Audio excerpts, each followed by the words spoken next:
Anything I do good, Jesus did it for me. I am nothing, he is everything. So I got a word for you guys today.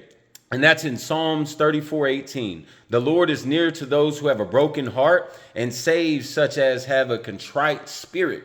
Now, what is a contrite spirit? A contrite spirit is a feeling of sorrow and remorse for sin, marked by humility and a desire to change one's behavior. It involves a deep sense of guilt and a recognition of one's own shortcomings and a surrendered will that seeks to align with the higher power's will rather than its own.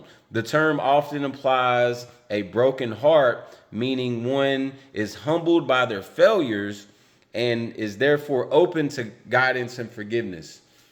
Now, guys, without great suffering, without great pain, how would we truly know what great joy and great happiness is? Without darkness, how would we be able to appreciate the light? And so a lot of times in life, we can go through things that maybe we don't feel like we deserve. Maybe we don't feel like they're fair, right? But if this world was fair, then what would be the purpose of heaven? This world isn't always fair. If we're lucky, we can get a little bit of heaven. But as Christians, knowing that we have this promise of salvation, then what I've studied through the apostles and Jesus, the people that I've studied throughout the Bible, especially Jesus, is to learning how to have joy in the midst of all the pain, to learning how to have faith in the midst of all the pain. Just like Paul and Silas singing while they're in jail, right?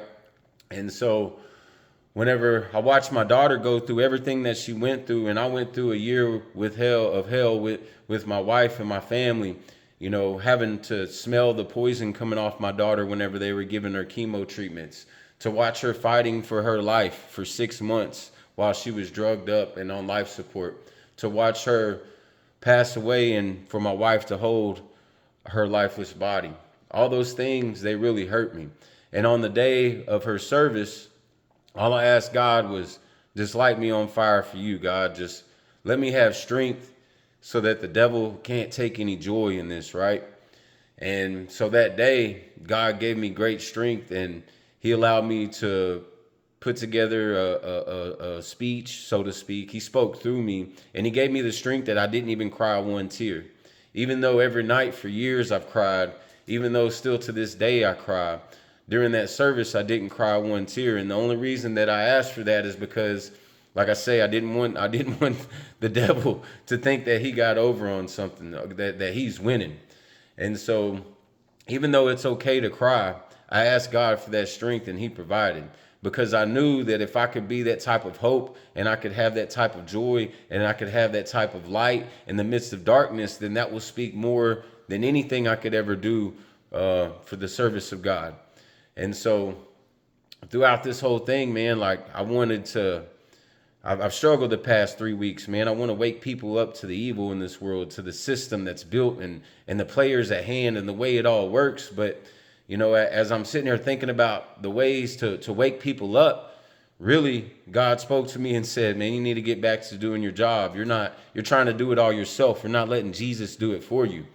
So what it was revealed to me is, no matter what, I could wake people up to the evil, corrupt system of this world, the way that the devil intricately designed it, is that I could wake them up to Jesus first. And that is the true light. That is the true goal at the end of the day, because this is evil world. And we're always going to have to fight evil in this world. And at the end of the day, the ultimate goal is salvation. And the only way we can get to salvation is through Jesus Christ and him alone. And so that's became my ultimate goal now. That's what I'm going to strive to do. And I just want to tell you that if you can fight for joy in the midst of all your pain, of all your struggles, you know, I know there's people that are going through bad things. I'm not the only one that's went through traumatic things. You know, there's people fighting divorce that don't get to see their kids. There's people fighting bad breakups. There's people fighting, you know, the economy, whether they can pay the bills or feed their kids. There's people fighting depression. There's people fighting addiction. And I know all these evil things are what lies inside of our heart, where the devil starts playing with our mind. That's where the real fight is between the evil spiritual powers on this earth. And so just want you guys, man, every time that you get low, pick yourself up. Get in that word. Get in that word, because it's going to make you feel better. Put on some worship songs. Remember that you're not going to feel this way forever, right? And that every moment that we spend down in the dumps, that the devil's winning.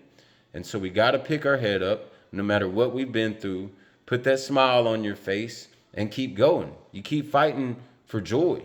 Good joy doesn't always come natural. Sometimes it's something that we have to fight for because our brain is not programmed to be happy. It's programmed to survive and to avoid uncomfortability.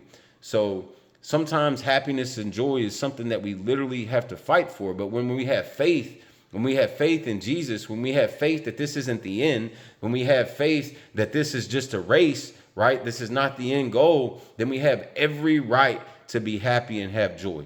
Right? We have every right because we know there's a promise at the end of the day that even though we endure this life of pain, that one day there will be no more pain. That even though we endure our own imperfections, that Jesus was perfect for us and that he gave us the ticket to salvation, right? And through those two things, we can have joy because we have salvation and we have a ticket to heaven, that this isn't the end.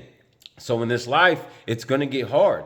It's going to struggle. And whenever you accept Jesus and you want to strive to walk in a Christian walk and to follow Jesus, and you have to drop all those things, just like the rich man didn't want to drop all those things, it's tough. When you start having to tear off all the self-righteousness, when you start having to break yourself down and truly look in the mirror, and when you truly start following Jesus, you begin to hate those evil things inside of you, but yet it's still part of you. You still struggle with it.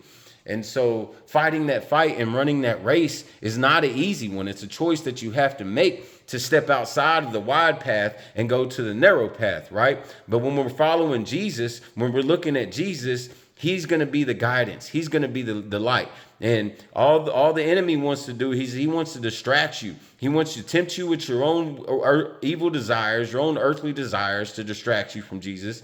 And he wants all your attention to be away from Jesus because he knows that as long as you're focusing on Jesus, then you're aligning with God's will and that your spirit is following the right voice, right? And so I hope that you guys can find some type of inspiration in yourself and know that you have a purpose, that God perfectly crafted you and molded you and made your life by design. Even though it might be some of the worst things you have to go through, God, why would you design my life like this? Why would you do these things? You still have to trust him that though going through that great pain will teach you something or be some type of testimony for somebody else. There is a reason for your pain, even though it sucks. And even though it doesn't seem fair, God plays chess. He don't play checkers, right? And so we have to trust in his intricate design, no matter what pain we go through. And I know all about that. And stepping forward in faith over and over again, it's not something that's easy to do. You're going to get knocked down. You're going to fail. And you got to keep getting up over and over again and asking for forgiveness and going after Jesus. We have to run after the joy and run after Jesus like our life depends on it, right? Because other people's soul might depend on it, right? Somebody's going to see your struggle. Somebody's going to see you run your race, and they're going to see Jesus. It's not going to be through your perfection. It's going to be through you running your race. It's going to be through you striving to be better than what you were before. It's by you being humble enough to accept your imperfections, to get on your knees and say, Jesus did it for me. Right? And every time you do something good, you give the glory to God. That's what it's about, by stripping off all the want of self-recognition and all the pride and all the want to and say, God, what is it that you want me to do? And that's a hard thing to do because we're always about self. So today, I want you to ask, God, what is it that you want me to do? I want you to go after joy, go after peace, go after whatever it is that God has put on your heart and fight the evil inside of you. If you're experiencing pain, you're experiencing darkness, just know that's so you know the other side of happiness, joy, and light. Y'all never give up. Stay in the word. Stay going after Jesus because he loves you. He died for you, and he is the way, the truth, and the life. Y'all have a great day.